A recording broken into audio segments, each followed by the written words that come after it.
กันว่าเป็นภาษาลาวเทิงพี่น้องโต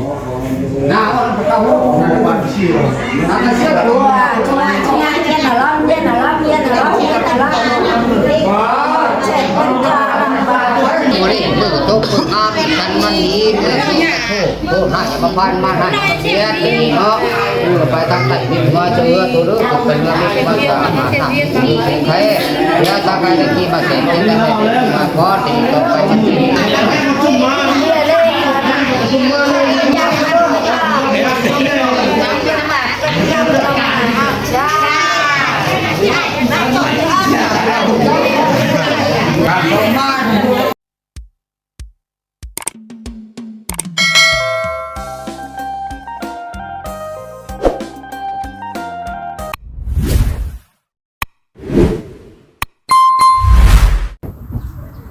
พี่น้องเลยเนาะโดยสบายดีและสวัสดีเนาะ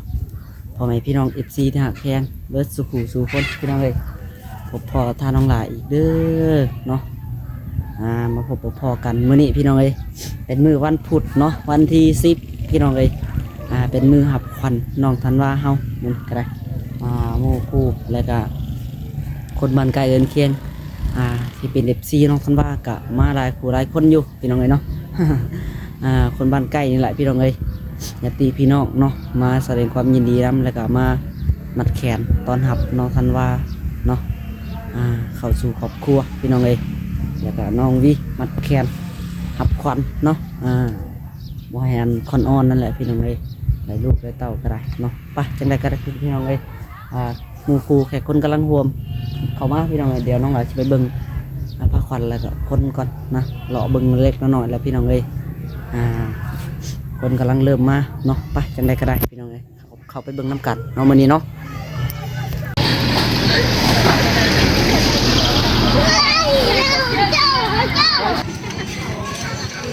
ป้าไม่อยากถือเลยกินฮอดจะถือเงินอ่ะเราไปตามป่าตาย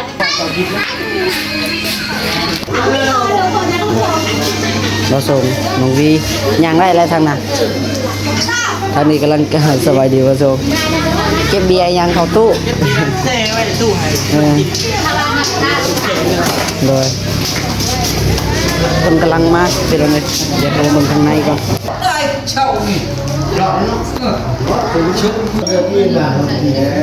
ว้าวอันตรายความห้อง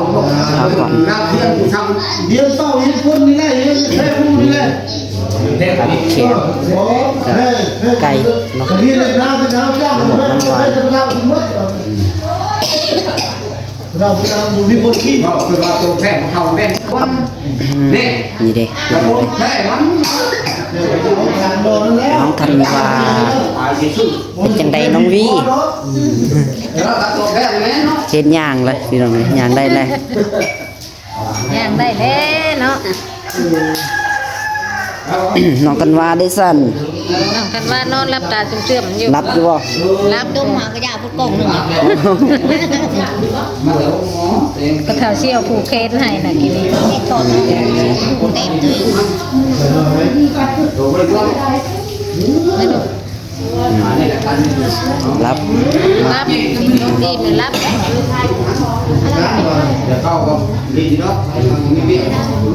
คนมาหลายได้ไหมเนาะหลายคนแล้วมันเห็นน้องธันวาเสริมสลองอีกพี่น้องเลยเขาสลองต่อเขาสลองอีกบาทนี้พี่น้องยุงคบข้างน่ะโอ้มันยังจะประคบมันเขามืดพี่น้องเลยเนาะกล้องก็ได้เฮือนก็มืดเลยรอได้เฮือนก็ได้ไฟตอนนั้นเป็นภาษามันมืดไฟตอนนั้นพี่น้องเลยเดี๋ยวเอามามั่งนี้ก่อนเนาะทางป่าว่าอันถ้าว่าอันนี้นะเนาะต้องได้มั่งก่อนนะเนาะจะมาก่อนจะมาแขนได้จะมาแขนได้พี่น้องคนให้มั่งอันนี้ก่อนมั่งบนที่ว่าอันน้องดีอาบน้ำนี่แหละเนาะ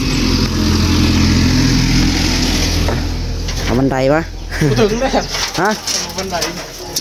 หูเนาะชูงแท้เขาอีกมั่นใจว่ากันใดนี่เบอร์ดงจ้อยมาดงจ้อยมาจับ คักแน่ได้โด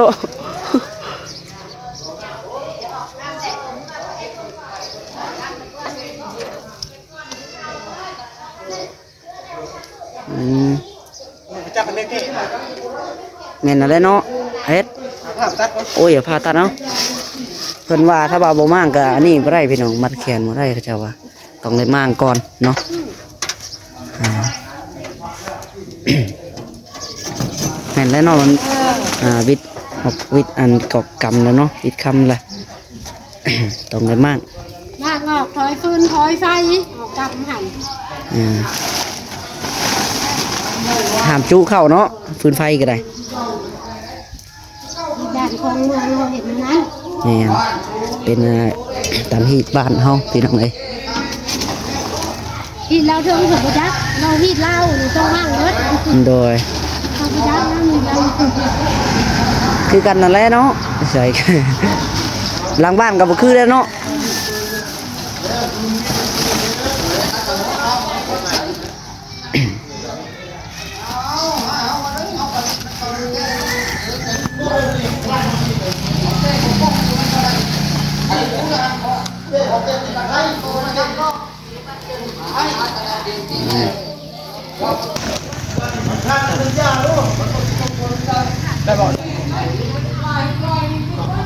ได้แล้วนั่งแล้ว แล้วไรจังนี้กันเนาะแปลนล่ะ มันว่างแล้ว เคยไทยป่ะบัด ไล่กระถอยออกไล่ ไทยนี่ก็ถอย แต่ถอยออกจากหน่อยให้ออกจากกัน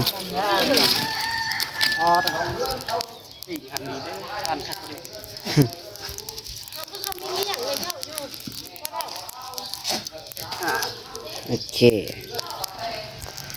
เด็กแรกเลยเจ้า วันข้างนี่ข้างกันเด็กเด็กเด็กเลยนะบอกเจ้าบอกเนี่ยเขาละเดินหน้าตัวคนนี้คนที่เก้า พี่น้องเลย มีงาน ไต่ไฟหุยหุงเน่ คิดว่าแม่ ป้า เปลี่ยนต้นไม้แพ้กันเลยเออ ไปนั่ง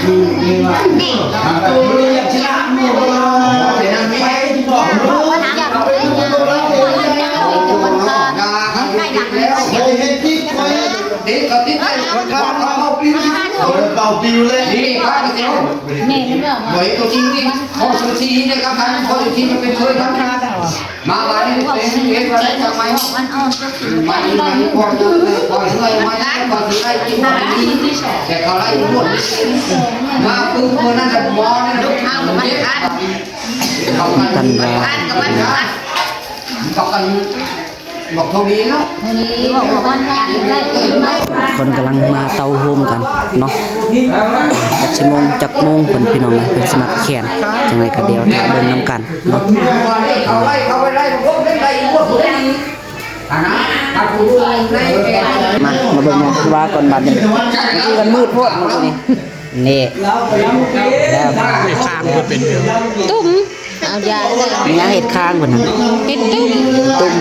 นอนเฉยนะ กินอิ่มแล้วก็เจออยู่ใน มันก็เข้าแน่ว่าบ่ได้เนาะพี่น้องจะกินมื้อละคืออยู่ 2 3 4 5 6 คน เนาะ เดี๋ยวใหญ่ตัวมันไม่ต้องเนี่ย หากก็อุ้มกินนี่แหละพี่น้องว่าคนมาหลายอุ้มเพิ่นเสียมจะขอทุกท่านตาเบิ่งพี่น้องน้องหลานก็บ่ฮู้กันตอนมันแขนมันจุอุ้มเขานำบ่อันน้องคันวานี่ว่าตอนเขามาก่อนอุ้มสิได้อุ้มเขานำบ่หรือว่าจังไดแม่เพิ่นอุ้มเนาะ ไปหน้าต่อหน้าปันแล้วก็ย่างเดียวกับพ่อแล้วก็แขนน้อยให้แต่นี่เพิ่นก็ย่างตาย ตอนอุ้มเขานำพี่น้อง ขอน้ำนะ นี่กับ ใช้มะพร้าวเห็ดกินแล้วมั้ย หลานเป็นหน้าอยากมันเข้าอยู่ได้ลูก มียังไหมมียัง แจ็ควันจะมาแต่ดอกจักแม่นยัง เขาฝากมาแต่ดงบ่ ให้ถือมาแต่ดอก อืม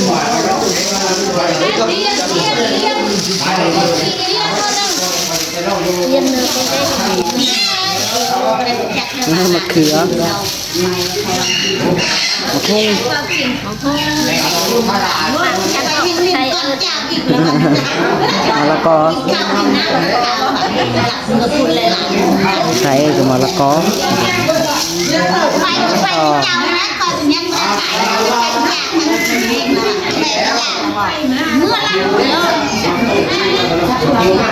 เขามาเบิ่งเ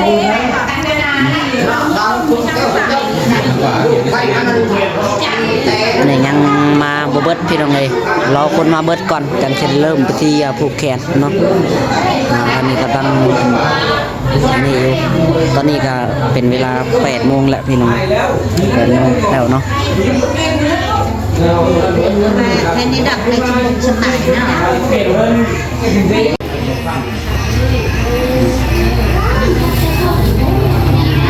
ใหญ่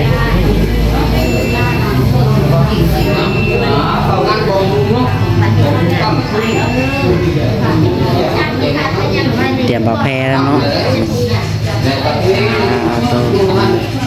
ตัว เมาแล้วล่ะเดี๋ยวกิน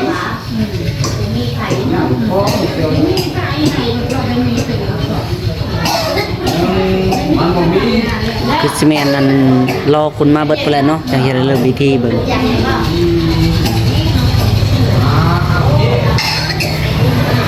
น้องวีก็เริ่มย่างได้แน่ละพี่น้องไงเบิ่งเห็นย่างอยู่เมื่อกี้นี่ ย่างได้แล้วพี่น้องไง พี่เราบอกว่าเราพึ่งตามเดินมาเตะกันเลย แล้วเปลี่ยนเนี่ยชีเนี่ยชีมาเลย เอาพี่น้องไงก่อนสิเลยพิธีผูกแขนเนาะจะเพิ่นใส่กันแน่ยังไงพี่น้องเลยจะคำลาวเพิ่นเอิ้นว่าจังไดเนาะน้องลาวก็บ่ฮู้คือกัน ต้องถามตะโกแล้วก็คำลาวเพิ่นเอิ้นว่าจังไดนี่เฮ็ดเลยฮะฮะ เลือดเสียยาวหรือว่า อ๋อพายเลือดบ่ พายเลือด พายเลือดพี่น้องให้น้องวีน้องครูเอากรรมนี่แหละ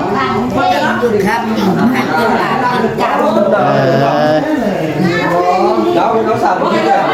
เต่าแก่บ่ฮู้ดอกพี่น้องเนาะอันนี้เราบ่ฮู้ได้นี่จะถามเนาะพายเลือดให้ครูออกคำคือน้องวีพี่น้องเลยบ่ให้เป็นบาปเป็นกรรมเป็นว่าเนาะบ่เจ็บไปได้เดียวก็เบิ่งพี่น้องเลย มีปลาได้ไหม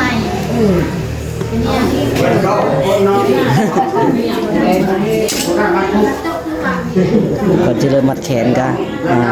นี่เนาะ มาได้แต่ดอกอะไรมาเหยียดแขนแขน จะเข้าอีแม่ป้าใจพอ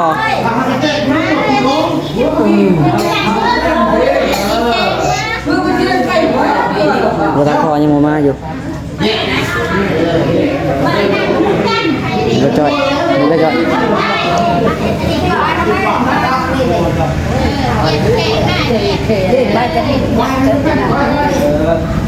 ยับเข้าเอากว้างๆแล้วให้มันลงหลายคน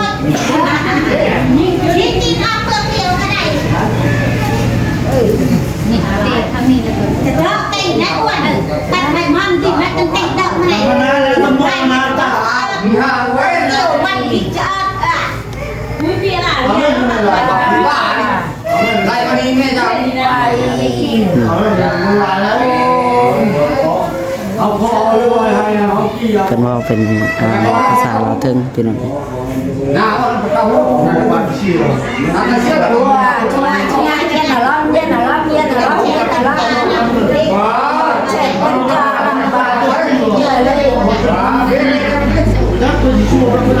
แล้วบาดนี้เนาะเตรียมไปจังไดอันไปทิ่มบ่มาไปได้อ๋อทิ่มเลยก็เตรียมมัดแขนนะบาดพี่น้องเลย เตรียมข้าวพักควันนะบัดนี้เนาะข้าวพักควันพี่น้องบัดนี้น้ำเขียนนี่น้องคันวารับเฉยเนาะเสียงคนจะแช่งรับเฉยอยู่เลย มันไม่เป็นผู้แทนนะ คือนี่เขาลิ้นไฟหึ่นยังบ่ติง นอนเนาะ นอนแหละดินอนแหละแบบเขาพัด แม่มันผมแล้ว ไปเข้ากับร้ายเฮ้ยนี่เป็นชั่วโมงไม่ได้กับไร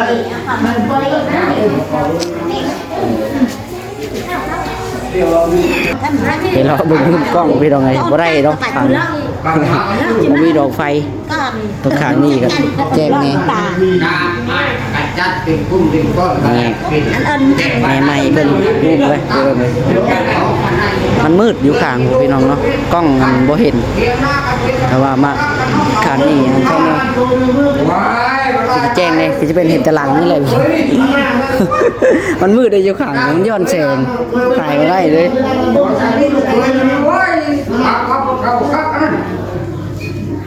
มีมันก็เข้าไป สั่งมาตัวนี่เลยอันนี้คือตะลวงไม้ผูกผ้าได้ ทำมาเราก็โง่เราเด้อ งัวพอกงัวนี่เนี่ยนี่ พัก เรียบร้อยจะได้เห็น ก็ให้ผู้พายนั่นแหละผูกก่อนเนาะผู้เฒ่า ตะโพชีจางๆกันไปช่อนะ เนี่ยคือนี่แล้วมันคือไปสิปวดป่วยหรอเราไม่ได้ปวดป่วยแม่ติดยังเอาหน่อยใช่พร้อมกันก็เลยฝ่ายมองจะฟังได้ไปเถอะ ทำนั้น คือเป็นเรื่องกลางจังหวัดยาเลยจังรู้เจ็บเฉย เรื่องแล้วมันแล้วมัน ไว้เนื้อโลเลยช่วยข้าว จางเขา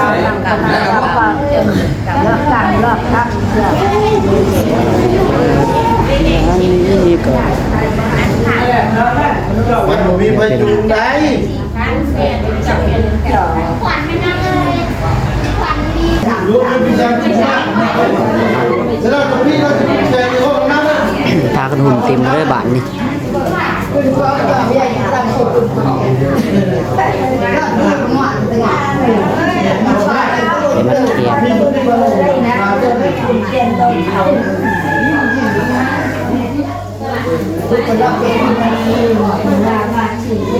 ทำแค่ไหนเอาเรื่องห้างไปไปรู้เรื่องสุดเต้น เข่าพวง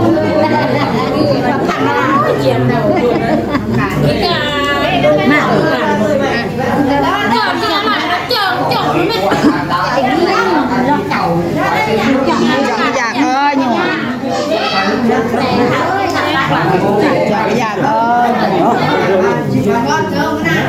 จอบ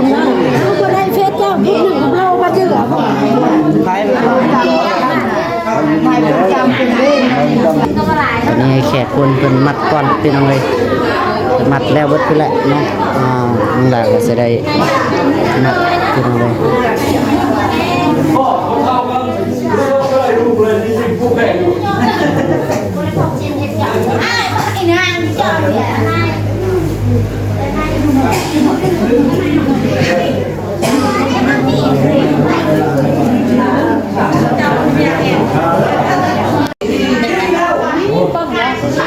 มีตูเพิ่นเ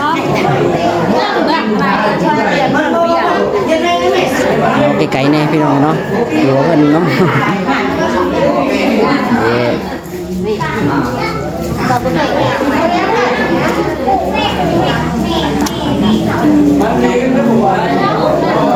จอดอย่าง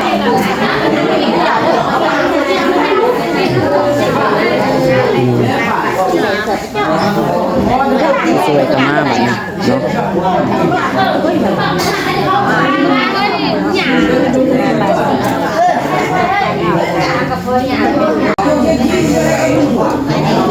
ทำตัวนี้เพื่อตกคนอ้ามกันมันนี้เพื่อโทษให้มาพันมาให้เสียเนาะไปตั้งแต่มีมาเจอตัวเรื่องเป็นเรื่องที่มาสามาทำมีแค่ยาตาไปตะกี้มาเสร็จที่ได้มาพอติดต่อไปมันเงิน